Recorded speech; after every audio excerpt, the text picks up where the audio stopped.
what I'm going to talk to you today about is something that I don't think any of you have really ever know about. People don't really know about this layer of Chinese media that exists in South Africa. It's a very specific layer of South African Chinese media. And it exists in South Africa, yet it's completely unexplored. And really that's the point of my presentation today. So I'm from the African-China Reporting Project at Wits University. This is a project that has existed since 2009, and we offer grants, workshops, other training opportunities for African and Chinese journalists, and other events and things. We have a big forum that we do every year in November, lots of other things that we do. And in between my work as a project coordinator of this project, I have been working since January on this research project, in which I actually tried to, what I think is the first time for anybody looking systematically at South African Chinese media, which nobody really even knows. Very few people actually, unless you're a Chinese person in South Africa, know that it even exists. But I want to just talk to you about this today for a little bit. So here goes. So the title of my paper is Networking a Quiet Community, South African Chinese News Reporting and Networking. The scene that you see here is on 4 February 2017 and the Chinese Spring Festival celebration in Cyrildene, Johannesburg. So this is of course one of the 2 Chinatowns in Johannesburg. So you can see it's one day of the year where people come out and people celebrate. It's the Chinese culture and all these things are being celebrated. There's all good food and things. But I want to shock you with the next slide, so please prepare yourself for something a little bit more shocking than this. This is the very next day, 5 February 2017. What you see here is a Chinese tourist who was shot 3 times in a hotel at the international OR Tambo International Airport, just the hotel right next to it. This was actually part of a family of 3 from Guangxi.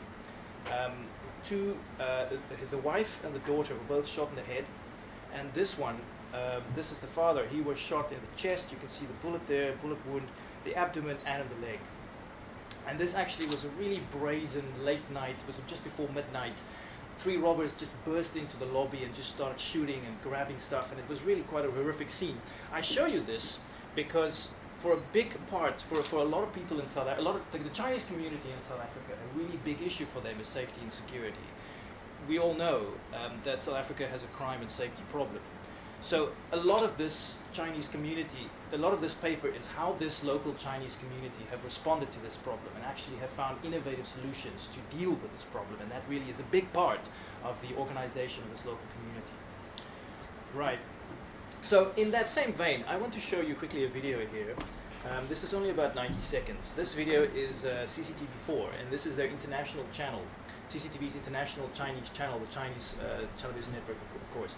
And this one is about South Africa. So every now and then, quite regularly, you know, the CCTV would have reports about South Africa, and these reports would be, oh, just these ingenious criminals, how amazing it is, and you know, how Chinese people suffer from this. You know, Chinese people or other people, they often talk about Western media, how they typify China, or but this is actually from the other perspective. This is the Chinese media and how they report about South Africa. So I want to just show you, I've put in subtitles here for you, so I'm just going to let it play for a sec.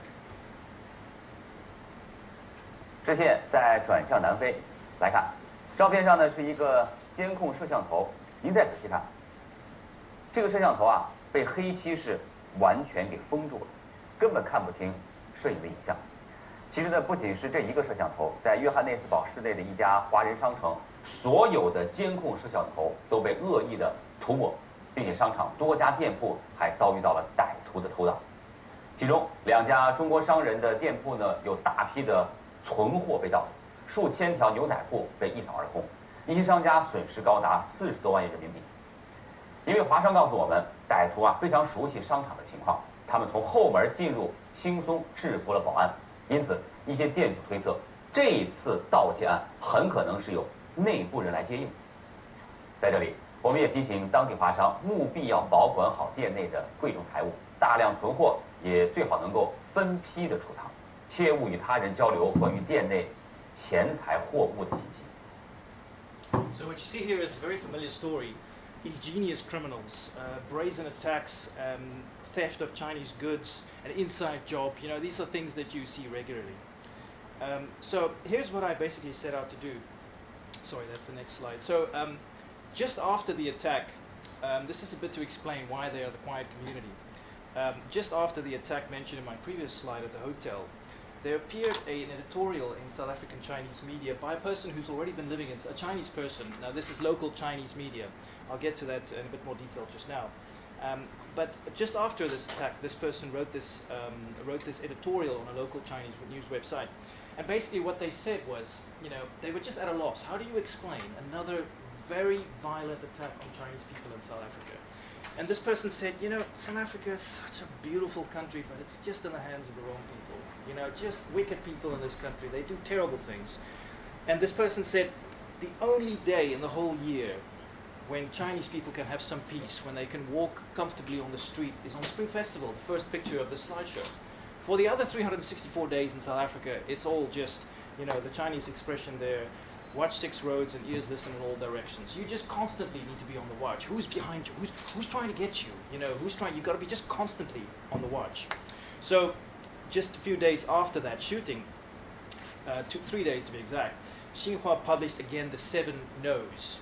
Now, these 7 no's, as you can see there, is always the advice given to Chinese people coming to South Africa. These are the things you must never do at all costs. Don't do any of these things. And you can see what these things are. Don't carry cash. Don't exchange currency at the airport. Don't openly xuanfu. Don't openly show your money, or just be like a big mouth, or 大智大喝, you can say. So, don't arrive in the evening, don't reveal your travel plans, be very secretive, don't tell anybody what you do or whatever, don't store your passports with other things in cash.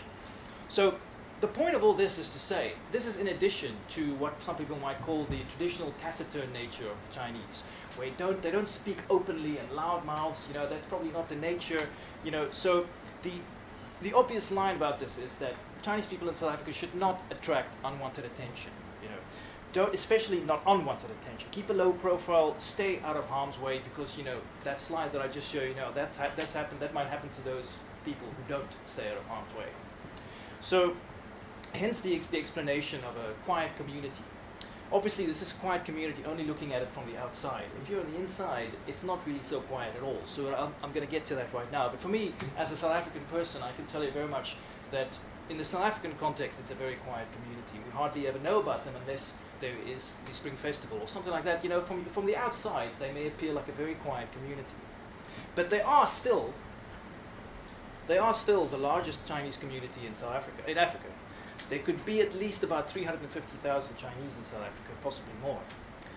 So, having said all that, what this paper actually is going to illustrate now, what this presentation, what I want to tell you is that despite being a quiet community, for any Chinese person at any time in South Africa, they have somebody to call, somebody Chinese to call in case of in case of an emergency.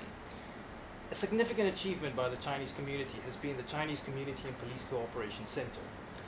I'll get to that just now. In addition, South African Chinese have developed a homegrown Chinese language media. Now this includes news agencies, web portals, newspapers, blogs, lots of other things. That's a homegrown Chinese media. It's hardly explored in English, but it exists.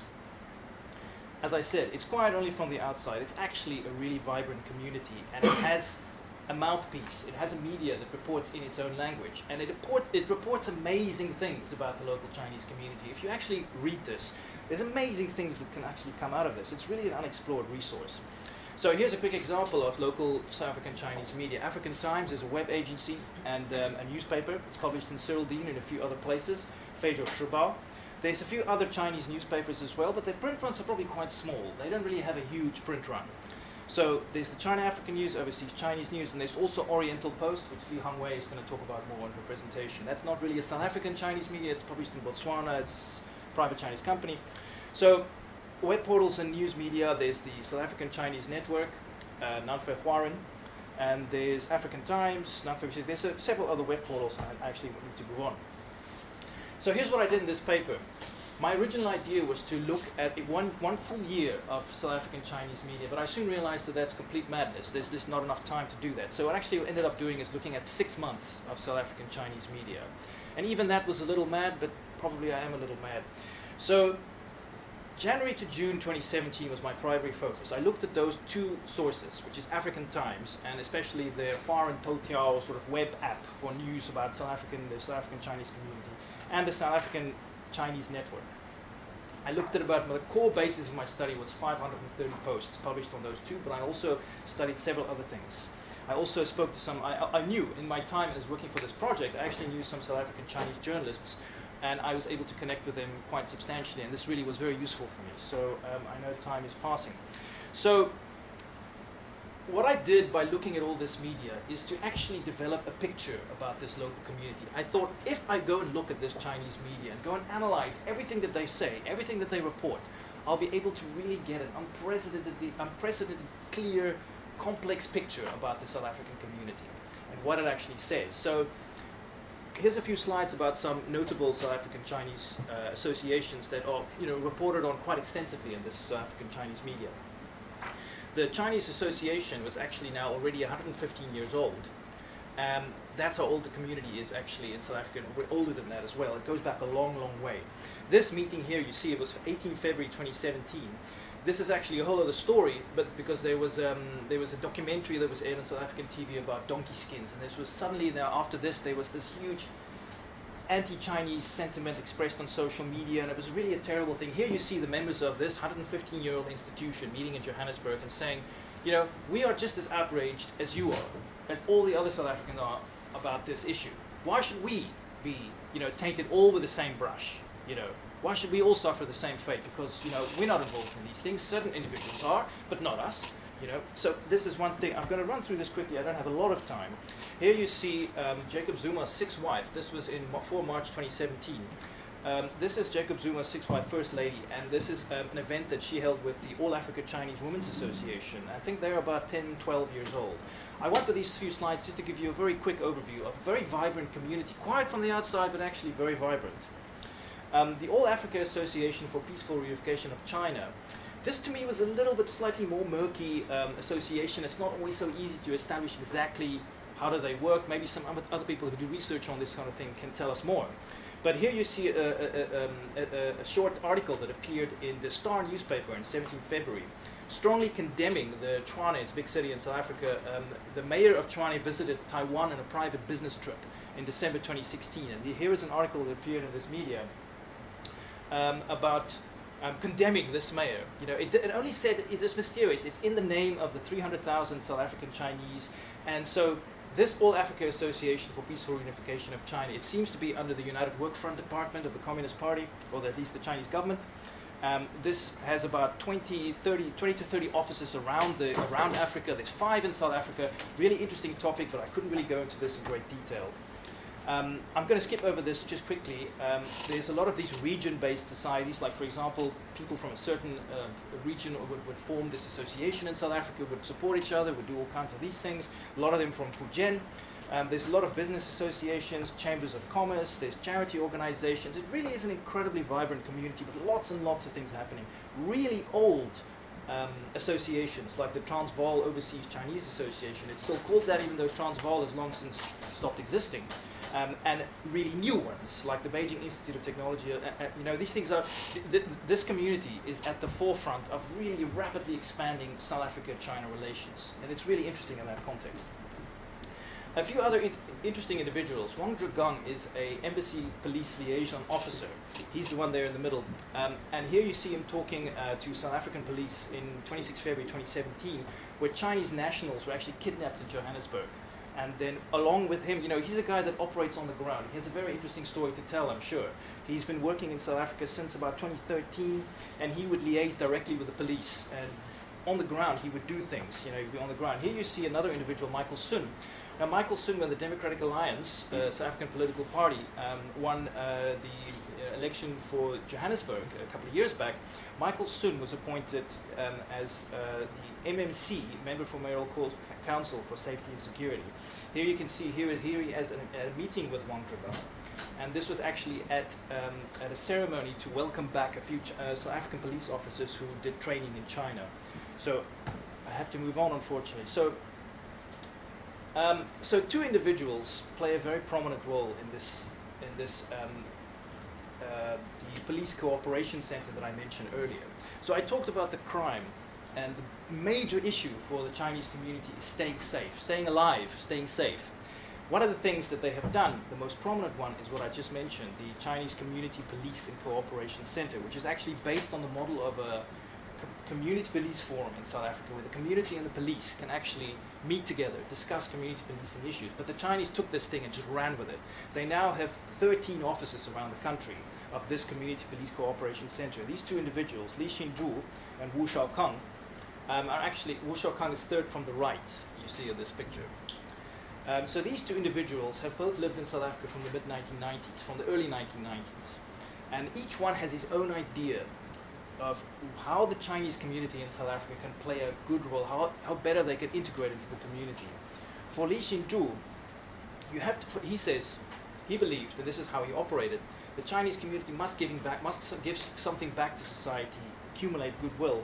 Wu Shaokang, he recommends Chinese people in South Africa to try and make slow money. Don't just try and come to South Africa, make a quick buck and go. For him, it's a question of make slow money. Try to be in South Africa, learn the country, get to know things, and then make slow money, as he calls it. I am starting to rush a little bit. My apologies about that. So, crime. Crime is this massive issue in South Africa. We all know, and from reputation, we know Johannesburg is this city, most murders in the world or something. So Johannesburg does have, South Africa, this is South Africa as a whole, 2014, 15, 15, 16, these figures are from. So it does have about 50 murders a day, 51 attempted murders a day. And Chinese people might be more at risk for several reasons. At least this is what Michael Sun mentioned in the previous slide. This is what he thought as well. Chinese people, because often in cases they use a cash economy. There's several reasons for this, why sometimes they might not report cases. The point of all this is to say that in the face of all this crime, the Chinese have found a solution, or not a solution, but they have found a practical solution for this problem of crime, keeping themselves safe in South Africa. So these are the crimes that were reported in this period that I studied in local Chinese community. You can just have a quick look there. These are the crimes that were reported in South African Chinese media. There's robberies, there's hijackings, shootings, all these kinds of things, and this is what was reported in this period that I studied. So here we now have the Chinese Community and Police Cooperation Center. This center was established in 2004.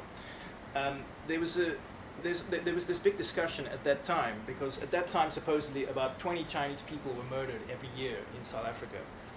Excuse me. Now currently we're down to about, I think for the latest figure for 2017-16, I think was about 12 Chinese people that were murdered. And part of the reason for that is that this Chinese Community and Police Cooperation Center now has 13 offices around the country. Here you see the Northern Cape, the province of Northern Cape Police Cooperation Center. This was just after a little Chinese shop was robbed in Kimberley, outside 50 kilometers west of Kimberley. These guys had literally just driven. They got in their cars. They would drive 300 kilometers to get up on the scene. They would be on the scene. They would assist the police. They would try their best to assist the victims if there are any. Are they in the hospital? What do they need? This is better than most people, other people in South Africa can say. These Chinese people have somebody that they can call, say, hey, I've got a problem, I've just been robbed, or this has been happened. They've got somebody who will immediately respond. These guys will not even take money. They will not even be paid for that. These people, out of the goodness of their heart, would come to you and say, okay, what's the problem? How can we assist the police? What's going on? Do you need anything? How can we assist the police? In this particular case, the robbers ran into the shop, held people up with guns, stole a lot of money, drove away in the car. This is about an hour later. These guys arrived on the scene, or an hour or two later. Here they are talking with locals, talking with the police. Quite soon after this, they had actually assisted the police to trace the vehicle, to go and find the owner. So when it comes to crime, they are now, like I said, there are 13 offices of them around the country. I know we're getting close on time. No, you're fine. No, we're fine. So here's another office. This is again the Northern Cape Police, the Northern Cape Center, Police and Chinese Community Cooperation Center. It's a very long name, so I'm just going to call it the center. So here you see these guys had just driven again. They were based in Uppington, which is another city, but this one was in Olifantshoek. They would immediately get in their car, they would drive, go and support, support the police. Many times these local Chinese people, they can't speak English, so they would need somebody to engage with the police. And this is just one of these centers. There's a Northern Cape one, there's one in every province. Some provinces have more than one. Here you see another example. This is in Port Elizabeth in the Eastern Cape province. Here you see a case of these guys on the left. A Chinese shop, a wholesaler in this city is robbed by a group of people that were described in the Chinese media as Somalians. This was the words that were used. So usually it would happen like this. A Chinese shop is robbed or murdered, or somebody is murdered, or something terrible happens. Usually it's a robbery, people come in and steal something and they hold them up. They run. They run away or they drive away. The first thing that they would do, what these Chinese people would do, they don't call the police. They call these South African Chinese Community Police Cooperation Center guys. And they come on the scene. In this particular case, sometimes they really tread on the fault line of security and criminality. Sometimes they really arrive at the same time with the police. And they chase after the robbers. You see in this case, here you see on the left picture there, this is where this guys that actually arrived there just after the robbery had taken place. They chased after the robbers with the police and actually caught some of them. You can see here they are operating in South Africa. This is part of the story, a unique story that the Chinese community in South Africa can tell. But these things going on, there's no other place in the world that a Chinese community is actually doing these things, not that I'm aware of, at least not in this form. So the other point about that is they have a Chinese media in South Africa that actually can tell their story, which is really a unique story. And the thing about it is it's totally unexplored. As far as I know, I'm the first one to ever look at this. I don't know why it has to be me and not somebody else, but anyway, this is how it is. So very briefly, and I'm coming towards the end now, but there you see the 13 regional offices and all the provinces that they are based in. The directors, the only two people that have been elected, the center leader is elected by ballot every 2 to 3 years. And they, how are the expenses covered? Well, they have a council. People get on this council, have to pay to be on the council. They have subsidies from the Chinese embassy, contributions from overseas Chinese groups, donations from the South African government departments. This is pretty much how they are funded, because this probably costs quite a bit of money. So I think, as far as I could tell, they usually only have a very small amount of full-time staff. They have usually probably about 3-4 of the whole organization. All the other people are shop owners or whatever they are part-time, they give their services to their center. So something would happen and they would just leave everything and just get in their car and drive and go and assist. So it's not a case of all these guys are full-time, they're fully funded. It's actually a case of there's mostly only a small number of full-time staff. This is a quick explanation of the cases that they handled in 2016, the total number of cases. This is the whole organization as a whole. So you see in 2016, 25% of the cases, 97 cases, were cases of robbery, murder, extortion, and other criminal activities. And then they do various other things. They assist people, they provide translations, they provide all kinds of consultation, they coordinate with the police and several other issues. So very briefly, they don't only do the criminality support for Chinese people. They do all kinds of things. Any kind of problem. If you're a Chinese person in South Africa and you have a problem on anything, you can pretty much phone these guys and they can assist you. So for example, an elderly couple departed Lesotho in January 2017 and they drove almost 1,000 kilometers. They were probably going to Cape Town or somewhere. They got into an accident at George. None of them, it's an elderly Chinese couple. They can't speak English. So what do? They phone these guys. These guys come out and help them. They go to the hospital. They leave them some money just somewhere they're safe. The elderly lady had to have an operation. These guys were there to help. They don't take any money. They just come there and they help. So afterwards, this couple, the lady, she wrote a thank you letter to this organization, and she said, "I'm just speechless. Thank you so much for doing this. Thank you to the motherland. Thank you this." Another quick example: Kmoes, Northern Cape. It's a small liquor store that the guy was selling alcohol.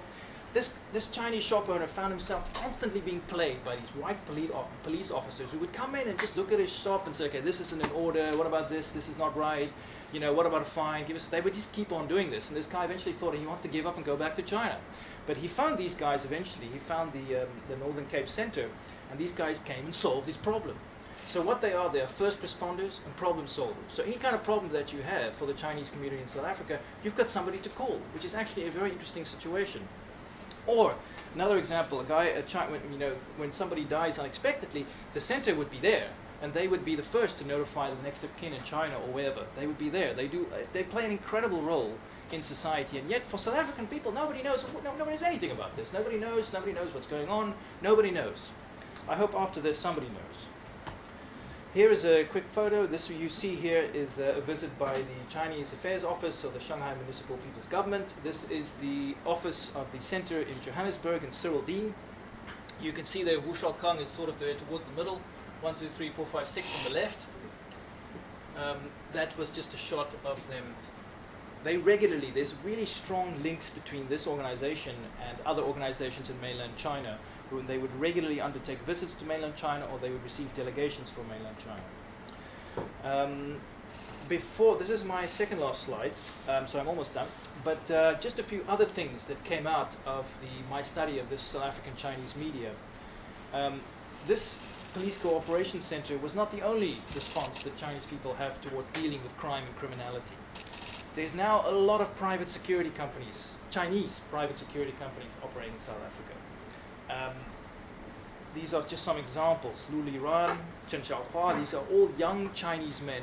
Most of them actually, the reason why they do this is many of them had been shot themselves or robbed themselves in South Africa.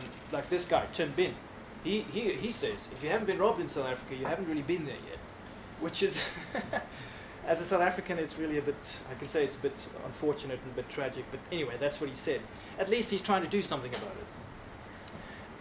Also, another issue, environmental crimes. You know, this local Chinese media would be very strong in reporting. Where Chinese people are involved in environmental crimes in South Africa, they would be very clear to report it.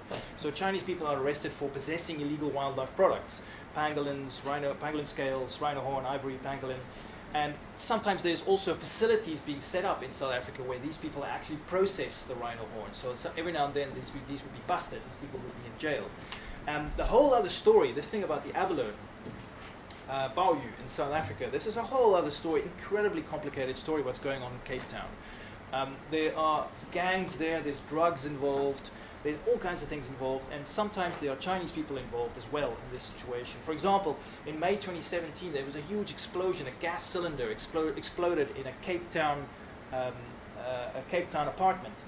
Huge explosion, and it turned out that this gas cylinder exploded in an apartment that was actually an abalone processing facility. Two Indian couple and a Chinese woman were arrested at this location. The Chinese woman later died in hospital from the explosion. So in conclusion, I think what this study for me has shown is just a few things. It's a highly networked community. It's a divided community. One always hears about the community about, you know, this guy doesn't like that guy, or, you know, there's like political divisions. It's on the surface, it actually does seem like a very divided community, you know.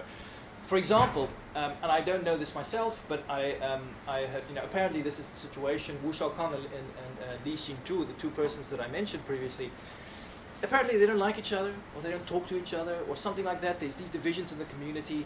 The other day we had an event at WITS, and we had Wu Shaokang attend.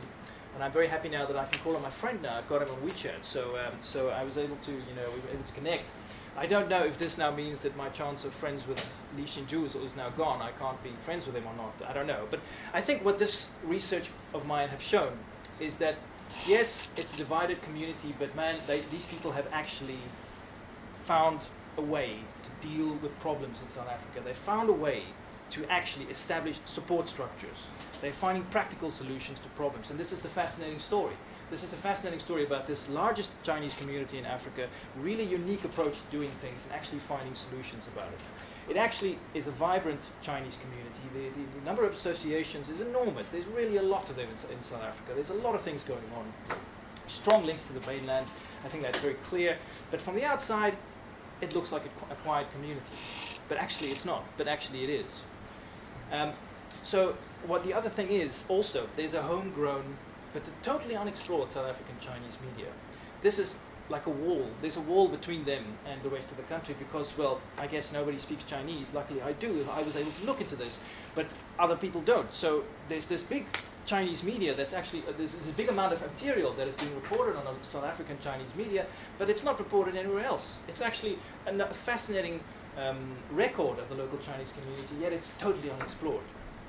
It's a unique, surviving, even thriving Chinese community with its own voice. And as I said, it is at the locus of rapidly expanding South Africa-China relations, and yet it remains a mostly quiet community. So I can recommend you for more Africa-China research. Do look at our website. This is the Africa-China Reporting Project. And I hope we can discuss this more further. So that's all from me. Thank you very much. Thank you, Barry.